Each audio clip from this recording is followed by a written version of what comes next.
The closest ship to the Titanic never heard a single distress call.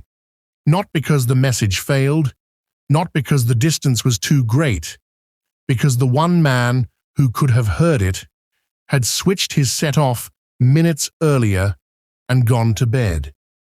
For more than a century, people have argued about that ship, how far away she really was, what her officers saw, whether she could have reached the sinking in time. None of it has ever been settled, but underneath all of it sits one fact that nobody disputes, and it is the one that changed the sea forever. Her name was the Californian, a working steamer running from Liverpool to Boston, carrying no passengers at all. Her wireless room was staffed by exactly one person, Cyril Evans, 20 years old. That was normal. In 1912, a ship's radio was not a safety system. It was a convenience, a way for wealthy passengers to send messages home and for shipping lines to move business traffic. No law anywhere required anyone to be listening. Most ships carried a single operator, and when he slept, the ship was deaf. Nobody thought of that as a risk because nobody had yet paid for it. On the evening of the 14th of April, Evans was doing his job and doing it well. At 6:30, he sent out a warning. 3 large icebergs, 5 miles to the south. Titanic's operator took it down and carried it up to her bridge. 4 hours later, the Californian ran into the edge of an enormous ice field, and her captain, Stanley Lord, decided to stop for the night rather than push through it in the dark. Lord asked Evans who else was out there. Evans told him, only the Titanic. So Evans called her. He sent, in effect, we are stopped and we are surrounded by ice. And Titanic's operator, Jack Phillips, cut him off. This is the moment everyone remembers, and almost everyone remembers it wrong. Phillips is usually quoted snapping, "Shut up, I'm busy," offered as proof of arrogance aboard a doomed ship. What Phillips actually sent was closer to, "Keep out, I am working Cape Race." He was clearing a backlog of passenger messages to a shore station 800 miles away, and the Californian was so close that her signal was drowning his. In the shorthand of wireless operators, that was not an insult, it was traffic control. Evans took no offense. He listened in for a while, then he switched off his equipment, and he went to bed. Minutes later, the Titanic struck the iceberg. Shortly after midnight, she began transmitting the distress call that would bring the Carpathia running from nearly 60 miles away. The Carpathia heard it. Ships hundreds of miles off heard it. The nearest ship of all did not, because there was nobody in the room. Everything that happened next happened in silence. But the Californian's bridge was not empty. At 11:10, her third officer, Charles Groves, had watched the lights of a large liner come up over the horizon 10 or 12 miles off. He tried her with the Morse lamp. Nothing came back. At 20 to midnight, the stranger seemed to stop, and her deck lights seemed to go out, the same minute the Titanic stopped her engines. Just after midnight, the watch changed, and Second Officer Herbert Stone took the bridge. At 5 minutes to 1, Stone saw a rocket rise over the strange ship. Then another, then 3 more. He reported them down the voice pipe to Captain Lord, who was resting below. Lord asked a reasonable question. Was it a company signal? One of the colored flares shipping lines used to identify themselves at night?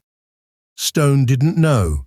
He said he did not think they were distress signals. Lord told him to keep working the Morse lamp and to report any change. Nobody suggested waking the wireless operator. The one instrument aboard that could have turned 5 silent lights into a sentence was a short walk away, switched off, with a 20-year-old asleep beside it. And here is the part that is hardest to read a century later. The men on that bridge were not comfortable. Stone said to the apprentice standing beside him, "James Gibson, a ship is not going to fire rockets at sea for nothing. She looks very queer out of the water." Gibson agreed. She looked to have a big side out of the water, and everything was not all right with her.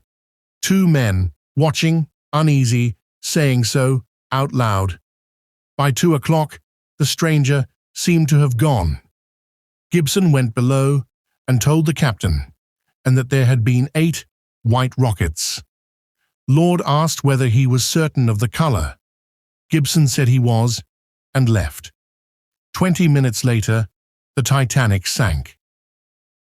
Evans switched his set on in the morning and learned what the night had been.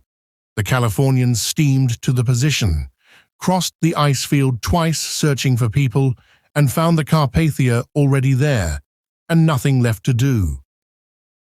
What followed has never really ended.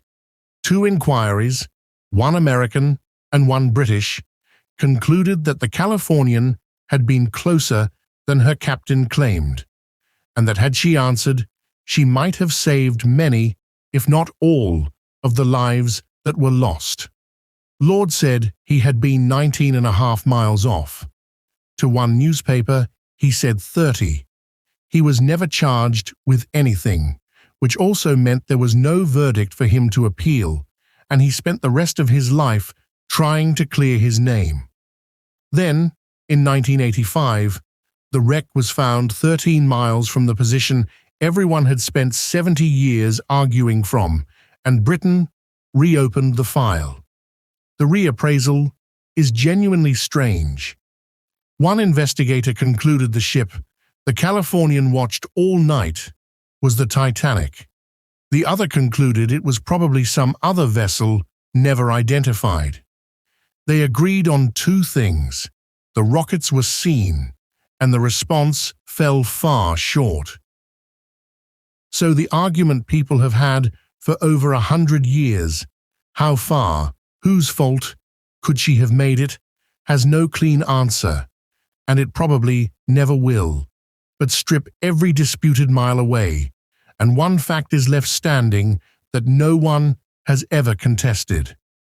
For several hours on the deadliest night in the history of the North Atlantic, the nearest radio to the disaster was switched off. Not broken, not out of range, not jammed, off. Because in April of 1912, there was no rule anywhere in the world that said a ship's radio had to be listening. And that is the thing that actually got fixed. Rockets are ambiguous. A lamp flashing across dark water is ambiguous. A distress call is not. The officers of the Californian spent 2 hours trying to read lights, when a sentence was available the entire time, in a room nobody opened. That is not really a story about one captain, or one sleeping boy, or one ship. It is a story about a system that left the answering of distress calls to whoever happened to be awake. Within months, the United States required ships to keep a continuous radio watch. By 1914, the first International Convention on Safety of Life at Sea wrote it into treaty. Every ship listening, around the clock, and one agreed meaning for a rocket fired over open water, so that no one would ever again have to stand on a bridge in the dark and guess what they were looking at. Every ship at sea tonight is carrying a watch that was bought and paid for on the 14th of April, 1912. 1,500 people did not get an answer that night. Because of them, the sea has never stopped listening since.